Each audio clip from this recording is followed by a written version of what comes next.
আসসালামু আলাইকুম রহমতুল্লাহি ওয়া বারাকাতুহু। যে আমাদের কাছে একটা প্রশ্ন খুব কমন এসেছে, যেটা আপনাদের জন্য খুব প্রয়োজন। যেমন অনেকেই বলে থাকেন আপনাদের ছেলে মেয়ে অসুস্থ থাকে প্রায়ই। আপনাদের কেউ কেউ বলে থাকেন যে জাদুগ্রস্ত, কেউ কেউ বলে থাকেন যে কুফরি কালামে প্রভাবান্বিত হয়েছেন। এবং এই ক্ষেত্রে কুফর থেকে বেঁচে থেকে কোরআন ও হাদিস দ্বারা কিভাবে শেফা পেতে পারি আপনাদেরকে আমি বলে দিচ্ছি। ইনশাল্লাহ আপনারা এইভাবে আমল করার চেষ্টা করবেন। প্রথমত সূরা ফাতিহা পড়বেন, সূরা ইখলাস পড়বেন, সূরা নাস পড়বেন, সূরা ফালাক পড়বেন। আপনি একবার, তিনবার, পাঁচবার আপনার যতটুকু মন চায় আপনি পড়তে পারবেন। দুরূদ শরীফ পড়ে নেবেন, সবকিছু শুরুতে দুরূদ শরীফ পড়বেন।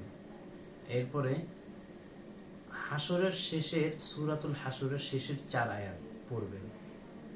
এরপরে আফা হাসিবাতুম আন্নামা খলাকনাকুম আবাসা, অর্থাৎ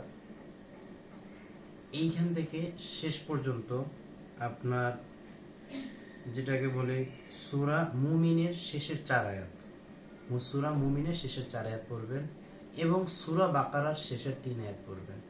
এগুলো পরে প্রতিদিন পানিতে ফু দিয়ে বাচ্চাদের খাওয়াবেন, নিজে খাবেন।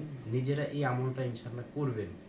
কয়েকদিন পর দেখবেন আল্লাহ তাআলা অশেষ রহমতে আপনাদের সব সমস্যাগুলো হয়তো দূর করে দেবেন। আমাদের সকলকে আমল করার তৌফিক দান করুন। আসসালামু আলাইকুম।